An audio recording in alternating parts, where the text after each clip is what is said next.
Hello दोस्तों, नमस्कार। स्वागत है आप सभी लोगों का स्टडी आईक्यू के साथ। आप लोग जुड़ चुके हैं। मैं शुभम सरथालिया एक और विषय पे, एक और टॉपिक पे बात करने के लिए आ गया हूं। दोस्तों, आप चाहें तो इंस्टाग्राम, फेसबुक या टेलीग्राम के माध्यम से मेरे साथ कनेक्ट कर सकते हैं।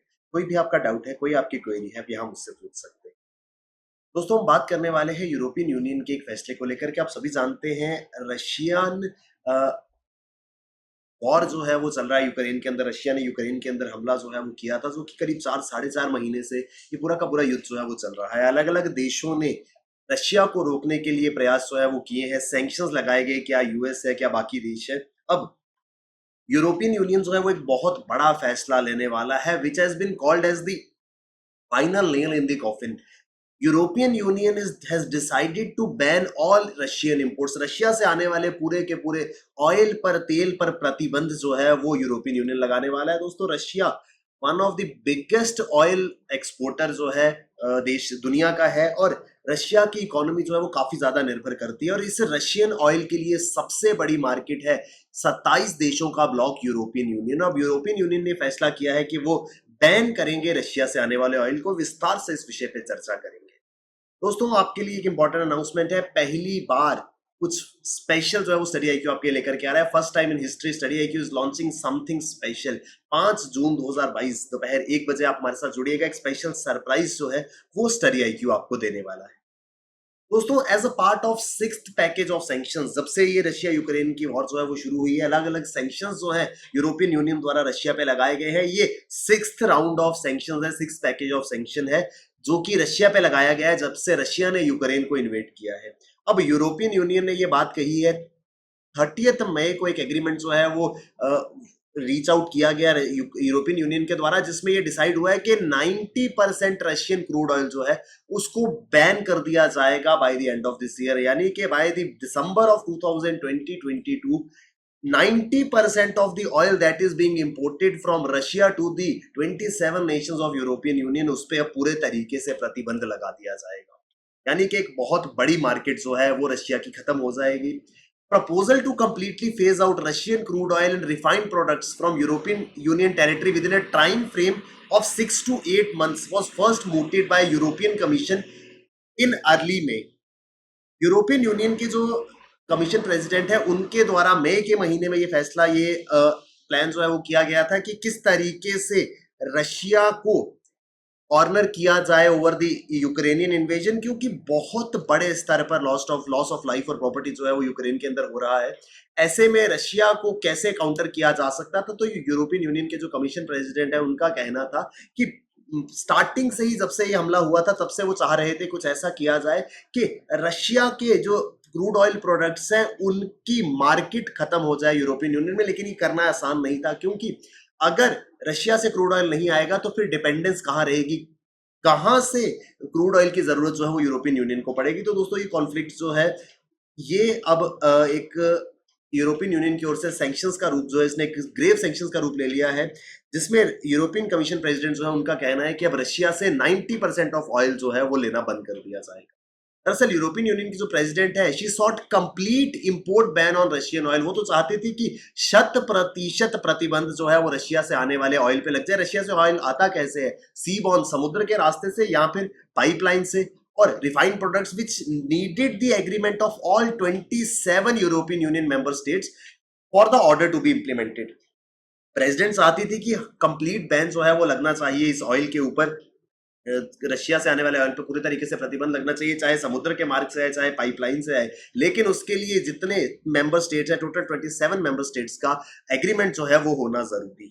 अब ये एग्रीमेंट जो है वो ग्रेजुअली रीच आउट किया जा रहा है। इस कदम के पीछे का तर्क क्या है? What is the rational behind such a move? Undoubtedly clearly समझ आ रहा है, रशियन इकोनॉमी जो है वो हैवीली डिपेंडेंट करती है एनर्जी एक्सपोर्ट्स पे। ऊर्जा निर्यात दूसरे देशों में क्रूड ऑयल आदि को बेच करके यूरोपियन यूनियन जो है, रशिया जो है वो एक मेजर इनकम जनरेट करता है, जिसमें यूरोपियन यूनियन जो है वो बिलियंस ऑफ डॉलर्स हर महीने रशिया को पे करता है for its crude and refined products. Billions of dollars जो है वो रशिया अर्न करता है यूरोपियन यूनियन मार्केट से, जब वो अपना ऑयल एक्सपोर्ट करता है। लेकिन अब जब यूरोपियन यूनियन इस ऑयल को लेना बंद कर देगा तो ये बिलियंस ऑफ डॉलर्स का इनकम जो है वो रशिया के लिए खत्म हो जाएगा। European Union wants to block this massive revenue inflow which was repeatedly pointed out by the Ukrainian president as a to European bankrolling Russia's war. जो यूक्रेनियन प्रेसिडेंट है उन्होंने बहुत बार ये बात कही कि क्योंकि रशिया के इनकम में यूरोपियन यूनियन का बहुत बड़ा कंट्रीब्यूशन है। कैसे है? रशिया की ऑयल को खरीद करके बहुत बिलियंस ऑफ डॉलर्स जो है वो यूरोपियन यूनियन रशिया को प्रोवाइड कर रहा है, and ultimately Russia is using those billions of dollars to fund its invasion in Ukraine. उस पैसे का इस्तेमाल करके रशिया जो है वो यूक्रेन के अंदर युद्ध जो है वो कर रहा है। तो यूक्रेनियन प्रेसिडेंट ने कहा कि ये इनडायरेक्टली ऐसा है कि यूरोपियन यूनियन जो है वो यूक्रेन में रशिया वॉर को सपोर्ट कर रहा है। तो इनडायरेक्ट मतलब इसका ऐसा था कि यूरोपियन यूनियन रशिया को पैसा दे रहा है, उस पैसे का इस्तेमाल करके यूक्रेन में इन्वेजन हो रहा है। तो इस वजह से यूरोपियन यूनियन चाहता था कि रशिया के ये रेवेन्यू इनफ्लो को ब्लॉक किया जा सके। यूरोपियन यूनियन जो है it has been attempting this ever since Ukrainian invasion. जब से रशिया ने यूक्रेन में हमला किया था तब से यूरोपियन यूनियन चाहता था कि ये प्रतिबंध, ये बैन जो है वो लगाया जाए, लेकिन इस पे कॉन्सेंसस जो है वो बनने में टाइम लगा क्योंकि ये रशिया को इकोनॉमिकली काफी ज्यादा हिट करेगा, जिससे Russia would be forced to roll back its military offensive. जो मिलिट्री इन्वेजन यूक्रेन के अंदर किए जा रहे हैं, इतने बड़े एक जॉल्ट के बाद, एक बहुत बड़े धक्के के बाद इसके इकोनॉमिक कॉन्सिक्वेंसेस जब रशिया को फेस करने होंगे, तो प्रोबेबिलिटी है कि वो अपना यूक्रेनियन इन्वेजन जो है, जो मिलिट्री इन्वेजन है यूक्रेन में, उसको रोक देगा। ये उद्देश्य है यूरोपियन यूनियन का। The most obvious route was to stop buying Russian energy, which isn't given in European households dependence on Russian oil and gas. अब सुनने में तो बहुत आसान था कि बहुत सिंपल है सर, आप ऑयल परचेज करते हैं मत कीजिए, Russia would be brought down to knees, क्योंकि आप उनका मेजर रेवेन्यू इनकम सोर्स है वो बंद कर देंगे। लेकिन ये इतना आसान नहीं था। क्यों? ये ऑयल एक्सपोर्ट जो किया जाता था उससे यूरोपियन यूनियन में हाउस होल्ड्स के अंदर ऑयल और गैस पहुंचता था, जो उनके ट्रैवलिंग में मदद करता था, उनकी फ्यूल रिक्वायरमेंट्स को फुलफिल करता था। अब रशिया से ये इंपोर्ट बंद हो जाएगा तो फिर ऑप्शंस क्या होंगे? European Union leaders have in principle agreed to ban all seaborne imports of Russian crude which accounts of 2/3 European oil imports from Russia. Total जो रशिया एक्सपोर्ट करता है यूरोपियन यूनियन में, उसको दो तरीके से एक्सपोर्ट किया जाता है। एक तो है सी रूट से, दूसरा है पाइपलाइन से। अब रशिया ने ये, यूरोपियन यूनियन ने ये डिसाइड किया है कि सी बॉर्न जितना भी इंपोर्ट है रशिया से वो सारा का सारा बंद कर दिया जाएगा। टोटल रशियन इंपोर्ट्स का 2/3 जो है वो सी रूट से आता है, सी रूट को टोटली बंद कर दिया जाएगा।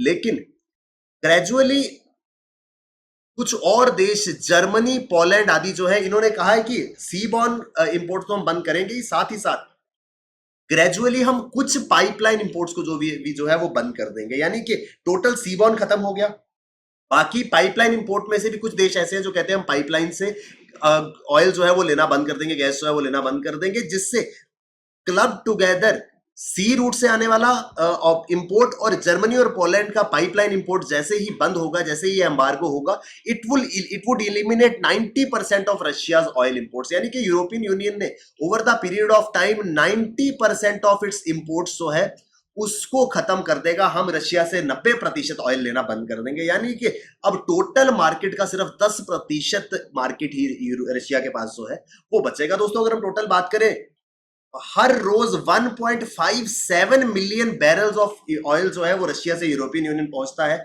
उसके कंपैरिजन में पाइपलाइन से ये 0.72 मिलियन बैरल्स हर रोज आता है। टोटल 2.3 मिलियन बैरल्स जो है वो हर रोज रशिया से यूरोपियन यूनियन में पहुंचता है। लेकिन इसका 90% जो है वो ग्रेजुअली अब बंद हो जाएगा। कैसे? सी बॉर्न जो है उसको पूरे तरीके से, और दो देश जो है वो पाइपलाइन इंपोर्ट को बैन कर देंगे। यानी टोटल इंपोर्ट में से मात्र 10% जो है वो बचेगा। ये 10% भी, अब सवाल ये है कि सर अगर बैन करना है तो कंप्लीट कीजिए ना, 100% कीजिए, ये 90% 10% की क्या कहानी है? दरअसल जो 10% अलाउ किया गया है वो कौन सी कंट्रीज को है? वो है हंगरी, चेक रिपब्लिक, स्लोवाकिया, बुल्गारिया। ये देश ऐसे हैं those who will continue its imports by Druzhba pipeline. दोस्तों ये इंपॉर्टेंट है, इसके बारे में हम बात करेंगे। ड्रुजबा पाइपलाइन जो दुनिया की सबसे बड़ी online pipeline network, oil pipeline network है। टोटल रशियन इंपोर्ट में से 90% को बैन कर दिया गया, बाकी बचे हुए 10% में अलाउ किया गया है हंगरी को, चेक रिपब्लिक को, स्लोवाकिया को और बुल्गारिया को। और ये ऑयल कैसे आएगा? ये आएगा ड्रुजबा पाइपलाइन के थ्रू। ड्रुजबा पाइपलाइन जो है, जिसका मतलब होता है फ्रेंडशिप पाइपलाइन, दोस्ती की पाइपलाइन, ये दुनिया की सबसे लंबी ऑयल पाइपलाइन है। और ये रशिया से यूरोपियन यूनियन के देशों में ऑयल जो है वो पहुंचाती है, करीब 4000 किलोमीटर का सफर तय करते हुए eastern part of European Russia to Ukraine, Belarus, Poland, Hungary, Slovakia, चेक रिपब्लिक, ऑस्ट्रिया, जर्मनी। 4000 किलोमीटर का सफर तय करते हुए ईस्टर्न रशिया से लेकर के यूरोपियन रीजन्स में ऑयल जो है पहुंचाने का काम इस पाइपलाइन के थ्रू किया जाता है, लेकिन इस पे अब ग्रेजुअली बैन जो है वो लगाया जाएगा। अब यहां पर एक चीज समझ आ गई हमको, 90% बैन हो गया, ड्रुजबा पाइपलाइन के जरिए सिर्फ 10% को अलाउ किया गया, यानी कि टोटल एम्बार्गो में, टोटल प्रतिबंध में 10% की एग्जम्पशन जो है वो दी गई है। अब सवाल यह है कि एग्जम्पशन क्यों दी है, एग्जम्पशन के पीछे क्या कारण है? एग्जम्पशन के पीछे कारण है दोस्तों, ये 4 देश जहां पर ड्रुजबा पाइपलाइन से ऑयल जो है वो लिया जाएगा, जो 10% की कैटेगरी में आएंगे, उसमें है हंगरी, चेक रिपब्लिक, स्लोवाकिया। ये वो देश है जहां ये लैंड लॉक्ड कंट्रीज है, यानी कि ये किसी भी पोर्ट को एक्सेस जो है वो नहीं करते हैं, जिस वजह से इनके पास ऑयल का एकमात्र सोर्स है वो है रशियन पाइपलाइन। तो हंगरी है, चेक रिपब्लिक है और स्लोवाकिया है। यहां पर लैंडलॉक्ड कंट्रीज होने के कारण इनकी डिपेंडेंस जो है वो रहेगी इस पाइपलाइन के ऊपर। जो चौथा देश है बुल्गारिया, इवन दो बुल्गारिया जो है वो लैंडलॉक्ड कंट्री नहीं है, लेकिन स्टिल बुल्गारिया के पास जो रिफाइनरीज मौजूद है, उनका स्किल सिर्फ इतना है, उनका काम सिर्फ इतना है कि वो रशिया से आए हुए क्रूड ऑयल को फिनिश प्रोडक्ट में बदल सकते हैं। रिफाइनरीज जो है वो इंडिविजुअली अपने दम पर ऑयल जो है वो नहीं एक्सप्लोर कर सकते, यानी कि बुल्गारिया इवन दो वो लैंडलॉक्ड कंट्री नहीं है, 3 कंट्रीज को तो बीइंग लैंडलॉक्ड एग्जम्पशन दे दी गई कि उनके पास कोई और चारा नहीं है, उनको पाइपलाइन से ऑयल जो है वो लेना पड़ेगा। लेकिन हंगरी, चेक रिपब्लिक और स्लोवाकिया ये हैवीली डिपेंडेंट रहेंगे। इसके अलावा बुल्गारिया जो है वो देश ऐसा है जो लैंडलॉक नहीं है, लेकिन स्टिल उनके पास जो इंफ्रास्ट्रक्चर है वो रशियन क्रूड ऑयल को ही प्रोसेस करने का, इस वजह से 10% का एग्जम्पशन जो है वो दिया गया है। अब हंगरी जो है it import 65% of its oil via pipeline from Russia. चेक रिपब्लिक जो है वो 50% इस पाइपलाइन से लेता है। स्लोवाकिया जो है वो 100% ऑफ इट्स ऑयल रशिया से इस पाइपलाइन के थ्रू लेता है। लेकिन सवाल यह है कि 10% का एग्जम्पशन दे दिया, तो इसके अगेंस्ट वॉइसेस तो उठ सकती है कि आप एग्जम्पशन क्यों दे रहे हैं, इससे तो जो हमारा पूरा का पूरा उद्देश्य है प्रतिबंध का और बैन लगाने का वो कहीं ना कहीं डाइल्यूट हो जाएगा।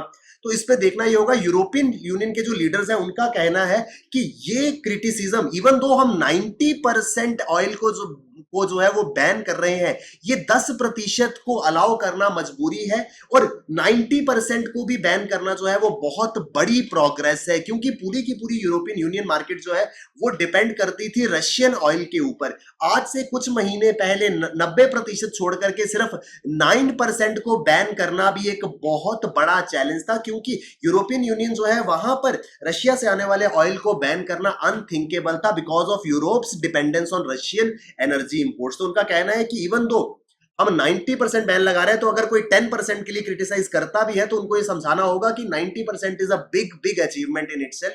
अगर 90% अचीवमेंट जो है इस पूरे के पूरे ऑयल बैन में प्राप्त हो पाता है। अब यहां पर सवाल यह है कि इससे रशिया के ऊपर क्या इंपैक्ट पड़ेगा और यूरोपियन यूनियन के ऊपर क्या इंपैक्ट पड़ेगा। अनडाउटेडली रशिया के ऊपर इंपैक्ट तो बिल्कुल पड़ेगा, क्योंकि इसके 2/3 ऑफ यूरोप्स इंपोर्ट जो है वो बंद हो जाएंगे।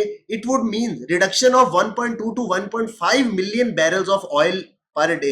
हर रोज 1.5 मिलियन बैरल तेल का एक्सपोर्ट जो है वो मार्केट जो है रशिया के लिए खत्म हो जाएगा, जिससे एनुअली $10 बिलियन के रेवेन्यू का नुकसान जो है वो रशिया को होगा। एक बहुत बड़ी मार्केट जो है वो यहां पर शट डाउन हो जाएगी रशिया के पास। अब रशिया के पास ऑप्शन क्या है, यहां तो वो ऑयल को एक्सपोर्ट करता रहे, अगर उनके पास मार्केट नहीं है तो अब ऐसा नहीं है कि वो कह रहे हैं ठीक है यूरोपियन यूनियन खरीद नहीं रहा है, हम अपने पास स्टोर कर लेते हैं, किसी और देश को बेच देंगे। ऑयल, क्रूड ऑयल एक ऐसी चीज है जिसके लिए लिमिटेड स्टोरेज इंफ्रास्ट्रक्चर है। जितना क्रूड ऑयल डेली बेसिस पे प्रोक्योर होता है उसको स्टोर कर पाना मुश्किल है, यानी कि अब रशिया के पास ऑप्शन नहीं है कि वो किसी नई मार्केट को खोजने का वेट करेगा। रशिया को इमीडिएटली अदर मार्केट्स को जो है वो ढूंढना पड़ेगा, जिसका बेनिफिट अनडाउटेडली इंडिया को मिल सकता है। डिस्काउंटेड प्राइस पर, फर्दर डिस्काउंटेड प्राइस पर क्रूड ऑयल जो है वो इंडिया परचेज कर सकता है, क्योंकि 90% ऑफ क्रूड ऑयल जो है वो अब रशिया का अनसोल्ड रहेगा यूरोपियन यूनियन के इस मूव के बाद में।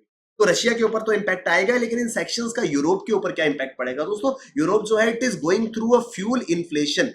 ऑलरेडी एक high cost of living crisis जो है वो यूरोपियन कंट्रीज में फेस किया जा रहा है। इन्फ्लेशन, महंगाई जो है खासकर इन देशों में रहने का जो कॉस्ट है वो काफी ज्यादा बढ़ गई है। ऐसे में जब रशियन इंपोर्ट बंद होंगे तो ऑयल के प्राइसेस काफी ज्यादा बढ़ सकते हैं। यूरोपियन लाइफस्टाइल जो है ये शुरू से ऐसा रहा है, they have taken cheap Russian energy for granted, क्योंकि रशिया से बड़े स्तर पर एनर्जी जो है वो आती थी और ज्यादा कॉस्ट में एनर्जी जो है वो नहीं आती थी। इस वजह से इस ऑयल को और एनर्जी को हमेशा फॉर ग्रांटेड लिया गया। लेकिन अब जब ये एनर्जी सप्लाई जो है वो बंद होगी तो इन्फ्लेशन बहुत ज्यादा बढ़ सकती है and ultimately worst case scenario में यूरोपियन यूनियन में face the risk of losing public support for harsh sanctions. जो यूरोपियन यूनियन के लोग हैं वो इसके अगेंस्ट हो सकते हैं कि भैया ऐसे कैसे आपने पूरा का पूरा ऑयल इंपोर्ट जो है उसको बैन कर दिया, आपके पास वाइबल ऑल्टरनेटिव क्या है? क्योंकि हर कोई चाहता है कि यूक्रेन के अंदर रशियन इन्वेजन जो है वो खत्म हो, लेकिन उसके लिए जब पर्सनल पॉकेट से पे करना पड़ेगा तो शायद यूरोपियन यूनियन मासेस जो है वो इस मूव को कहीं ना कहीं अपोज कर सकते हैं। तो दोस्तों ये पूरा का पूरा आर्टिकल है, हम बात कर रहे थे यूरोपियन यूनियन ने फैसला किया है कि वो इस साल के अंत तक मेजर रशियन इंपोर्ट जो कि ऑयल के हैं उन पे 90% तक प्रतिबंध लगा देगा। कैसे ये पॉसिबल होगा, क्या इसके इंपैक्ट्स होंगे, ये सब चीजों पर हम विस्तार से चर्चा कर रहे थे। दोस्तों पहली बार कुछ स्पेशल अनाउंसमेंट जो है वो स्टडी आईक्यू आपके लिए करने वाला है। 5 जून 2022 को आप हमारे साथ जुड़े, एक स्पेशल अनाउंसमेंट जो है वो स्टडी आईक्यू आपके लिए करने वाला है। Something first time in history is being launched by Study IQ. Thank you very much, all the best, keep working hard, bye bye, take care, जय हिंद।